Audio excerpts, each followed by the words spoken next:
Halo,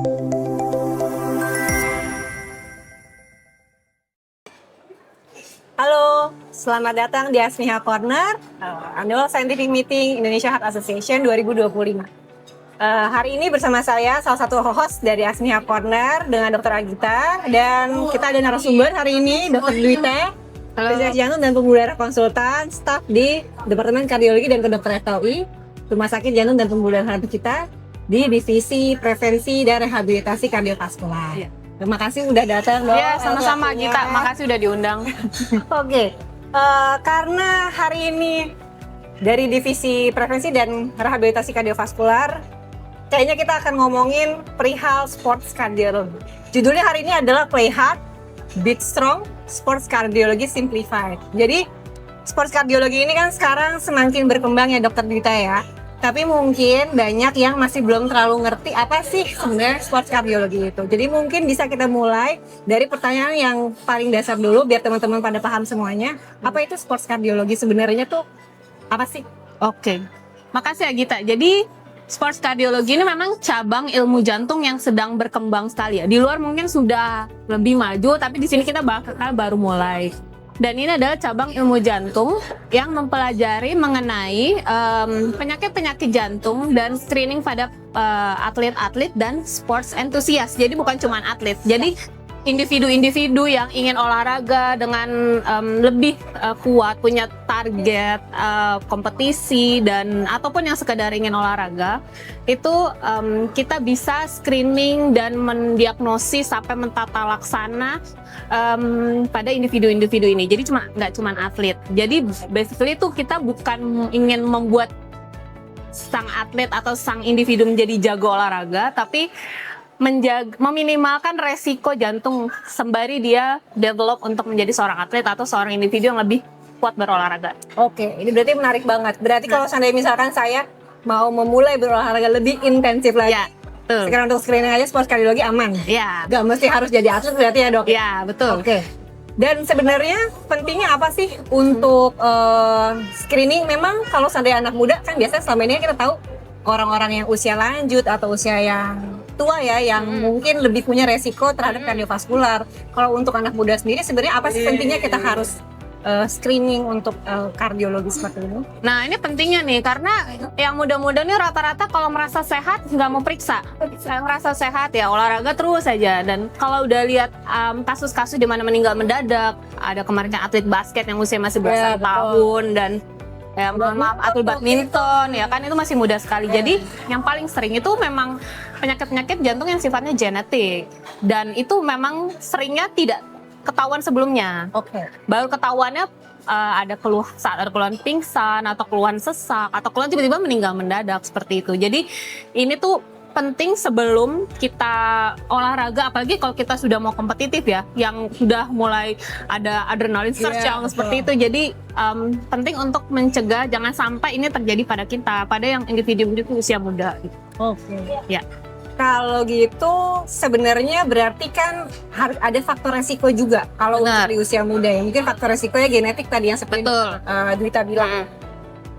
Tanda-tanda apa yang harus kita waspadai kalau seandainya untuk pasien-pasien usia muda dengan resiko-resiko genetik contohnya, karena pasti kan mungkin keluhan-keluhannya itu akan beda dengan yang pasien-pasien usia yang lebih lanjut. Benar.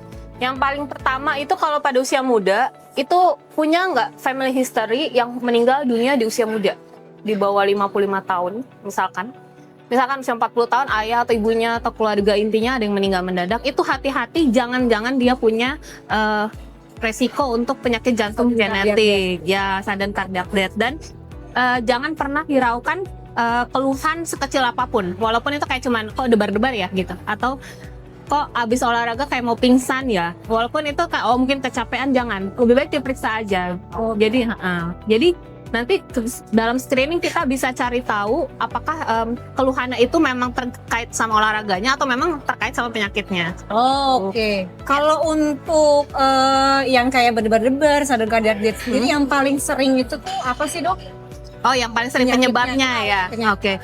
Nah, ini itu agak susahnya adalah kan tadi saya bilang family history ya. Cuman kadang-kadang kan ya kita juga nggak tahu ya kalau family history ini benar ada apa tidak, atau kita Atau mungkin kayak kebetulan kayak, atau mungkin emang nggak tahu resiko keluarganya ya. Jadi kalau misalkan maaf tadi pertanyaannya apa nama penyakitnya? oh ya, paling sering itu kalau misalkan jadi penyakit jantung pada usia muda pada atlet yang sering bikin meninggal mendadak itu ada 2. Kalau structural heart disease itu paling sering hypertrophic cardiomyopathy ya.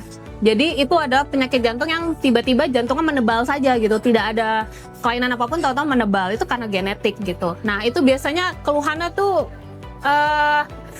lebih gampang capek. Misalkan yang tadi lari maraton bisa 42 kilo, kok kayak 20-an kilo. 20 kilo udah jauh ya buat saya juga, mungkin kurang ya. Tapi dia kayak agak capek dok di kilometer ke 20. Tapi pas di treadmill bagus gitu kan. Kayak karena pelan gagal jantung gitu. benar ya, tapi dia dengan intensitas yang lebih berat lagi gitu. Kok agak capek gitu. Atau misalkan berdebar. Karena kan sering terjadi aritmia ya pada hypertrophic cardiomyopathy. Yang kedua, yang sering juga adalah channelopathy. Channelopathy penyakit jantung aritmik.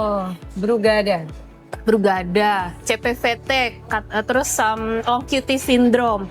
Nah itu hati-hati tuh, karena seringkali datangnya udah meninggal mendadak. Iya. Seperti saya kemarin juga baru dikonsul atlet rollerblade.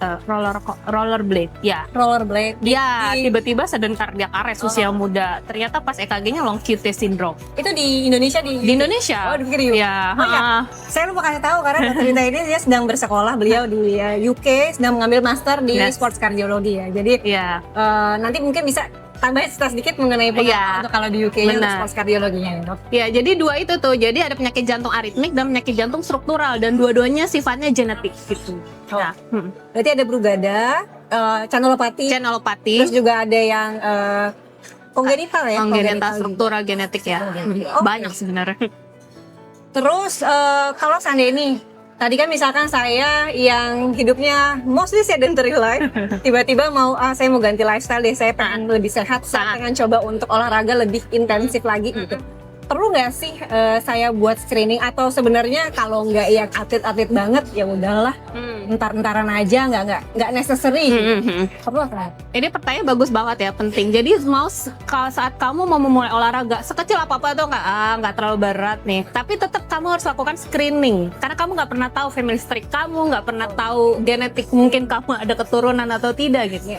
Jadi kalau misalkan mau memulai olahraga, lakukan screening. Kalau usia di bawah 35 tahun, EKG aja sudah cukup sebenarnya. Kalau secara guideline, cukup EKG, nggak usah heboh echo atau treadmill tuh rata-rata untuk usia di atas 35. Kalau di bawah 35 EKG saya cukup, dan dibaca oleh orang yang berpengalaman ya gitu. Jadi SPJP? Ya SPJP atau yang pokoknya sudah berpengalaman membaca EKG pada usia muda ya gitu. Ya itu sih terutama ya. Jadi harus screening gitu, apapun itu olahraganya. Oke. Jadi sebenarnya banyak ya manfaat untuk lebih mengetahui tentang sports cardiology ini, karena bentuk dari proteksi juga sebenarnya buat diri kita ya. Apalagi anak muda kayak yang dokter Rita tadi bilang, karena ngerasa masih muda nih, masih sehat-sehat aja, jadi olahraga udah fine-fine aja lah. Ya, mungkin gue udah sakit jantung benar, gitu. itu benar. Tapi ternyata kita nggak pernah tahu genetik atau yang lain yang bisa bikin bahaya pada saat aktivitas olahraga. Nah, selain itu ada yang namanya athlete's heart. Ya benar, athlete's heart. Sebenarnya athlete's heart itu apa? Dan dia tuh sebenarnya masuknya ke fisiologis atau ke patologis, karena kan dari kriteria-kriterianya kan sebenarnya agak mirip-mirip. Iya benar. Kan, sama penebalan jantung dan lain-lain gitu. Tapi kok ternyata itu tuh wajar. Nah itu mungkin bisa dijelasin lebih detail. Iya. Jadi kalau athlete's heart itu adalah perubahan pada struktur jantung pada atlet-atlet yang sudah berolahraga secara rutin at least 4 jam seminggu. Itu 4 sampai 5 jam seminggu. Apapun itu, tapi maksudnya dia regularly. Oke. Selama 4 jam tuh berarti berapa menit tuh? 4 kali ya sekitar 240 menit seminggu ya. Itu sudah terlihat perubahannya. Sudah ada yang namanya exercise induced cardiac remodeling.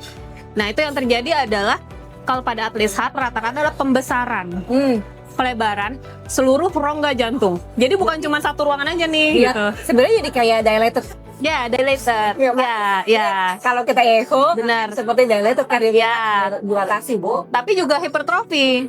Oke. Jadi ada pembesaran dan ada pemenebalan. Jadi ada pembesar, tergantung olahraganya. Kalau olahraga endurance, mostly dia akan melebar. Tapi kalau olahraganya banyak strength training, dia akan menebal. Oh, sama Dan- seperti otot kayak gini. Ya, ada juga diantaranya ada yang melebar dan menebal seperti itulah. Jadi, nah ini yang menjadi susah karena kalau dibandingin sama penyakit jantung struktural itu mirip-mirip kan? Iya, Ini betul. lebar. Nah, itu yang sports kardiologi itu meneliti gray zone itu di mana ini patologis atau fisiologis nih, dan itu ada kriterianya. Misalkan kalau pelebaran tapi fungsi jantungnya tidak turun, fungsi diastoliknya tidak turun, atletnya tidak ada keluhan. Nah, itu berarti athlete's heart seperti itu. Berarti itu ya memang respon fisiologis dari tubuh Ya. atas exercise yang Exercise. selama ini dilakukan, baik Benar. itu tadi strength training Mm-mm. ataupun juga Endurance. Ya. Oke. Terus kalau seandainya kayak olahraga-olahraga seperti sepak bola, basket, renang atau maraton itu satu dengan yang lain tuh ada yang lebih berat nggak sih, Dok? Jadi Nah, maksudnya penting nih. pemilihan olahraga itu apa sih yang kira-kira aman buat saya? Gitu? Nah. Apakah saya boleh lari tapi saya boleh basket? Apakah saya boleh basket saya juga boleh sepak bola? Gitu? Nah, jadi kalau misalkan jantungnya normal berfungsi tidak ada apapun, kamu mau olahraga apapun silahkan. Kalau misalkan pasiennya juga koroner, habis pasang ring atau operasi jantung, terus kalau diperiksa total, mau balik sampai maraton sepak bola silahkan. Jadi tidak ada batasan selama segala functional test dan anatomical testnya itu normal. Ya, jadi tidak ada kayak, pasien jantung udah nggak boleh olahraga, nggak ada. Hanya beberapa sedikit sekali penyakit yang tidak memperbolehkan pasiennya untuk berolahraga lagi. Ya, terus kalau misalkan perbedaan antara olahraga-olahraga itu, jadi kalau secara guideline yang namanya TAS, sport TAS saya lupa ya, GA dan AHA ada 4 jenis, jadi olahraga jadi 4 besar. Endurance, olahraga strength, olahraga mix, jadi campuran antara misalkan sepak bola masuk mix sports. Oke. Jadi ada ada larinya, tapi ada strength-nya juga. Nah, sama skill sports. Skill sports itu banyak kan menggunakan skill seperti memanah. Memanah kan kita nggak lari, nggak apa. kalau kayak memanah gitu, apakah Archery. harus dilakukan screening juga? Karena kayaknya memanah itu banyak steady ya dia, Ya, banyak steady. fokus gitu Ya. kan. Kayaknya sih kan tidak terlalu memperberat kerja jantung nih ya. Iya. Iya. Tapi tetap harus Harus. Walaupun dia secara athlete's heart dia menyebabkan perubahan pada jantung yang lebih paling kecil dibandingkan olahraga lain. Tapi ada tetap perubahannya. Jadi tetap harus screening gitu. Oke. Terus, karena tadi membicarakan beberapa jenis olahraga dan sekarang ini kan lagi banyak banget anak muda tuh lagi gila-gilanya olahraga deh. Ya. Mungkin sebenarnya bersyukur ya. Jadi sadar bagus sih. olahraganya di lebih besar. Tapi kan berarti risk-nya juga lebih besar. Yang paling sering itu kayaknya kalau untuk anak-anak di Jakarta itu high rocks bener. sama pedal. Pedal lagi in banget Iya, lagi in banget. Ya, hampir semua instastory itu isinya adalah pedal. Nah, kalau untuk high rocks sendiri itu tantangannya apa? Dan dia itu kan sebenarnya bentuknya mirip-mirip HIIT ya. Iya. High intensive training juga. Itu resikonya biasa apa aja dan tantangannya apa tuh, Bang? Ya, jadi kalau seperti high intensity interval training itu kan sepertinya ada endurance-nya, ada strength-nya juga ya, seperti high rocks. Terus pedal juga. Pedal itu banyak yang ikutan karena apa ya? Belum ada background olahraganya, tapi pengen olahraga terus ternyata seru dan diikutin. Padahal pedal itu cukup intensitasnya cukup kuat ya, dan highly kompetitif ya, kayaknya pengen menang gitu, sehingga adrenalinnya tinggi gitu. Dan itu yang bahaya karena orang-orang yang tadinya tidak ada background olahraga itu kan jantungnya nggak terlatih nih untuk berolahraga, sehingga nggak ada athlete's heart, sehingga jantungnya tidak terproteksi, menyebabkan dia akan lebih beresiko untuk terjadi resiko aritmia atau penyakit jantung nggak mendadak atau kan penyakit jantung gitu. Jadi hati-hati kalau pada jantung-jantungnya tidak terlatih, karena kalau jantung athlete's heart kan dia besar, tapi dia fungsinya bagus sehingga memompa stroke volume besar. Tapi kalau jantung yang tak terlatih dia kecil-kecil aja, sehingga yang akan berespon lebih cepat adalah heart rate-nya. Heart rate lebih tinggi, resiko aritmia lebih tinggi, dan inflamasi lebih cepat gitu, dan akhirnya resikonya sangat tinggi. Apalagi kalau seperti high rocks atau pedal gitu kan, ya dia kan sangat high intensity interval training ya. Jadi dimana moderate pilihannya kan antara moderate continuous atau high intensity interval training. High intensity interval ini dia intensitasnya langsung tinggi, menyebabkan katekolamin surge yang lebih cepat gitu. Jadi ya tetap harus hati-hati. Yang namanya olahraga silahkan, tapi tolong screening dulu. Dan kalau olahraga mulailah start low, go slow gitu. Jangan langsung yang lompat ke high intensity gitu. Iya nih. Itu menarik banget faktanya. Karena kan selama ini mungkin banyak orang tuh yang ngelihat pedal tuh sesuatu olahraga yang kayaknya ringan. Kalau saya tanya ke beberapa orang teman gitu, kenapa sih pengen pedal? Lebih enak mana pedal sama tenis? Enakan pedal lah. Pedal soalnya kan gak seberat tenis. Karena tenis memang berat. Berat ya. Pedal tuh kan kayak lebih ringan. Tapi ternyata tidak seringan itu juga ya. Maksudnya tetap ada, mungkin karena kompetitif sport, jadi tetap ada resiko. Ada resiko. Jantungnya juga ya. Saya udah baca ya beberapa kasus juga yang sudden cardiac arrest saat main pedal juga ada, iya. Di sini sih belum ada atau mungkin kita belum mungkin di luar ya. Kalau gitu. saya di luar ya. Jadi agak ya hati-hati lah. Jadi harus hati-hati juga. Start low, go slow. Betul. Nah, berhubung start low, go slow, kayak kita olahraga sebenarnya bentuknya kalau kita mau start itu dari apa dulu sih dok? Apa kayak pilates, yoga gitu, yang kayaknya ringan, tapi saya nggak tahu ya apa jangan-jangan ternyata pilates dan yoga itu juga ternyata resikonya besar juga ya. Atau seringan apa gitu, misalnya apakah cuma dari strength training yang kecil-kecil, yang beban-beban kecil atau kayak gimana? Iya, memang jadi start low, go slow. Jadi misalkan sama sekali sedentary ini, bisa mulai dari aerobik dulu, bisa langsung combine sama resistance, tapi nggak boleh langsung tinggi. Jadi yang tadinya nggak pernah lari, terus tiba-tiba pengen lari kencang, itu nggak boleh. Misalkan awalnya lari jalan cepat atau jogging dulu misalkan ya, ini secara konsep aja ya. Dalam waktu 2 minggu sudah rasa lebih teratur, nanti boleh naikkan waktu atau frekuensi. Jadi sebenarnya kalau progresi pada olahraga itu yang dicari waktunya, misalkan yang tadi cuma bisa 20 menit, naikkan ke 30 menit. Atau nanti jadi 45 menit. Atau frekuensi yang tadi cuma 3 kali jadi 5 kali. Jadi pace itu nanti. Pace itu terakhir ya. Jadi catat ya. Cari kebugaran, bukan pace yang dinaikkan. Jadi waktu atau frekuensi dulu ya. Soalnya memang kadang-kadang pace ini tuh agak kompetitif. Iya, betul. Jadi kita agak-agak gimana gitu kalau lihat pace temen lain, pace 5, pace 4 gitu kan, pace 9 atau pace 8 kadang-kadang suka agak-agak pengen bersaing. Pengen bersaing, benar. Jadi ini kalau ngejar kebugaran, pace itu nanti udahlah gitu. Jadi waktu atau sesuai resep exercise prescription. Oh iya betul. FITT kan? Frequency, intensity, time. Nggak ada pace. Iya betul. Berarti harus sesuai dulu, naikin pelan-pelan, start low, go slow kayak beta blocker. Yang penting safe dan aman. Oke. Nah, sekarang masuk ke mungkin tips-tips ya dok ya. Kalau ada anak muda yang merasa cepat lelah atau berdebar gitu, apa yang harus dilakukan pertama kali untuk menanggulanginya, dan setelahnya step apa yang kira-kira harus mereka lakukan untuk bisa yakin bahwa ini berdebarku normal nih sebagai respon fisiologis saja, atau memang berdebarnya itu adalah patologis, mungkin aritmia kan? Kalau untuk awam, yang pasti sih periksakan ke dokter jantung ya, atau periksakan ke dokter klubnya kalau memang dia dari klub gitu kan. Tapi kalau buat nakes, jangan cuma berhenti hanya di eko dan EKG saja misalkan. Oke, nggak ada apa-apa nih gitu. Kalau misalkan yang saya pelajarin di Inggris ya, tapi ini berdasarkan Inggris. Kalau misalkan atlet itu pemilik keluhan, mereka akan kerjakan semua tuh.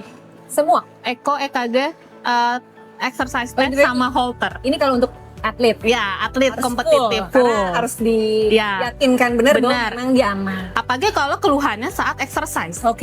Kalau keluhan saat exercise, maka kamu periksa saat dia exercise, which is adalah exercise test, treadmill. Jadi jangan cuma Holter. Holter kan dia nggak exercise gitu. Terus kalau misalkan dia ada keluhan berdebar seperti itu. Kalau misalkan ada keluhan sesak, eko. Jadi tailor kalau atlet itu. Jadi sesuai sama keluhannya. Terus kalau untuk mengoptimalisasi olahraga yang safe untuk pasien-pasien penyakit jantung tuh gimana? Karena kadang-kadang tuh banyak banget dok pasien yang pengen olahraga, pengen aktivitas, tapi terkendala itu karena khawatir takut gitu. Tapi saya ada kemungkinan heart disease nih, atau saya nih ada penyakit genetik. Saya pengen sih olahraga, tapi kok saya takut. Karena temanku juga kebetulan baru beberapa hari yang lalu itu mengeluhkan hal yang sama. Jadi dia ada riwayat SVT di keluarganya, dan dia tuh tiba-tiba berdebar gitu, dan tapi dia pengen banget olahraga. Dan olahraganya itu kalau nggak salah strength training. Jadi gimana sih caranya mengoptimalisasi olahraganya, tapi tanpa harus mengorbankan risiko dari kekambuhan masalah genetiknya. Oke. Jadi kalau sudah ada keluhan, ada SVT seperti ini, ya periksakan, dan dokternya harus cari tahu sampai mentok benar-benar ada SVT atau tidak di pasien itu gitu kan. Jadi include Holter, include exercise, apakah dia terpicu dengan exercise. Kalau semua aman, dia bisa lanjut. Nggak apa-apa olahraga, silakan aja. Iya, tidak ada masalah. Tapi seperti yang saya bilang tadi, start low, go slow. Jangan langsung mau jogging langsung mau lari kenceng gitu kan. Jadi ya awal-awal kamu bisa jalan cepat dulu atau jogging pelan dulu selama 2 minggu. Setelah itu baru naikkan sendiri gitu. Jadi bener-bener naikkan pace-nya perlahan, bukan pace ya, naikin intensitasnya perlahan-lahan. Tapi itu kalau lari. Tapi apapun itu olahraga silahkan aja selama dia secara diagnostik itu tidak menemukan apapun. Jadi prinsipnya kalau saya diajarkan, kalau atlet itu kamu tidak menemukan kelainan apapun dalam semua pemeriksaan, kamu tidak bisa melarang dia untuk berolahraga. Apapun itu, tidak bisa gitu. Jadi, nah kalau untuk pasien jantung, nah ini yang menarik. Kalau bisa saat sebelum dia olahraga, kita lakukan exercise test dulu. Oh, malah harus exercise test dulu ya, Dok? Iya, karena kalau jantung kan kita butuh baseline data nih. Iya kan? Karena kan pasti mungkin VO2 max-nya di bawah rata-rata, atau mungkin dia terpicu ada aritmia gitu kan. Jadi lakukan exercise test maksimal intensity jangan sampai 85%. Karena nanti kamu bisa-bisa tidak menemukan saat maksimal, sebenarnya mungkin dia tiba-tiba ada extra systole, tapi kamu berhenti di 85% sehingga itu nggak terlihat gitu. Terus dari hasil exercise test itu kamu bisa bikin exercise prescription. Ya, nah kalau pasien jantung tergantung dia nih, dia tuh kelihatannya bugar atau kelihatannya udah usia lansia yang agak susah, kamu mulai dari mild intensity. Mungkin kalau kita ingat ya 40 sampai 60% ya heart rate gitu. Nanti dia akan meningkatkan jadi 60-70 atau nanti sampai high intensity gitu. Berarti sebenarnya untuk pasien-pasien yang jantung sendiri itu dia cukup safe untuk bisa olahraga asalkan dilakukan screening dulu dan cek dulu exercise test. Jadi nanti bisa dibikin prescription. Prescription itu bisa jadi panduan untuk kita melakukan aktivitas dan olahraga. Jadi insya Allah aman gitu. Sesuai sama prescription. Oke, 2 pertanyaan terakhir. Karena kayaknya waktunya sudah mau. Oh iya ya, sudah ada sesi lagi di sini. Pesan singkatnya apa? Sama yang terakhir nanti, kalau audiens ingin tahu lebih banyak mengenai sports kardiologi, mungkin mau screening dan lain-lain, harus kemana? Apa harus nonton apa dan di mana? Oh ya, baik. Pesan singkatnya adalah kalau kamu mau berolahraga semudah apapun kamu screening. Even umur kamu masih 12 tahun, apalagi kalau ikut akademi atau klub. Karena penyakit jantung pada atlet atau pada sports enthusiast itu bahkan bisa dimulai dari usia kecil. Seperti CPVT itu bahkan pada umur 6 tahun, 7 tahun bisa. Kalau kamu pernah dengar anak kecil tiba-tiba meninggal mendadak. Itu kan jadi sangat-sangat muda. Kalau di Italia itu bahkan screening dimulai dari usia 12 tahun. Atlet mereka 12 tahun sudah mereka screening, di Inggris 14 tahun. Jadi semudah mungkin nih untuk orang tua punya anak yang pengen masukin ke klub bola, screening. Kalau usia muda yang mau olahraga atau yang sudah berolahraga belum pernah screening. Cukup EKG aja ya. Dan kalau misalkan ingin screening kemana? Di sini. Kalau di Jakarta sudah banyak ya, kayaknya udah banyak kayak yang sports cardiology center gitu. Tapi kalau saya di Harkit nanti jangan lupa. Akhirnya jadi kan kalau di harapan kita udah punya sports cardiology pre-participation screening. Jadi screening untuk orang-orang yang ingin berolahraga, itu atlet atau sports enthusiast, itu akan berbeda dengan medical check-up biasa. Yang kita lihat akan berbeda. Jadi kita pakainya CPAP, terus pemeriksaan laboratoriumnya juga akan lebih banyak apa? Gitu seperti itu. Lebih spesifik untuk atlet gitu, nggak cuma untuk general population. Gitu. Ini menarik banget. Jadi saya simpulkan intinya adalah memang kalau untuk olahraga itu perlu untuk screening ya. Mau kita usia muda, usia tua, sebenarnya itu harus dilakukan, terutama untuk usia muda, karena kita nggak pernah tahu penyakit apa yang kita punya sampai nanti kita olahraga dan ternyata ada keluhan. Jadi baiknya screening dulu, mau olahraganya ringan, sedang, berat harus screening. Dan kalau baru memulai olahraga, start low, go slow. Jadi jangan tiba-tiba yang sedentary mau FOMO ikut gitu. Yokohama High Rocks Oh, nih, iya, jangan. iya. Coba dulu pelan-pelan, aerobik dulu, lari dulu, Nah. latihan-latihan dulu, baru nanti ke yang intensif paling besar. Terus kalau seandainya mau screening, jangan lupa ada di harapan kita juga tempat dokter Dwita. Nanti ketemu sama dokter Dwita langsung, Iya. dan juga bisa di rumah sakit lain. Oke, Oke. sekian Asmia Corner kita. Dokter Dwita, terima kasih banyak. Terima sudah kasih, meluangkan Agita. waktunya. Sukses terus. Sampai jumpa di Asmia Corner selanjutnya. Dadah.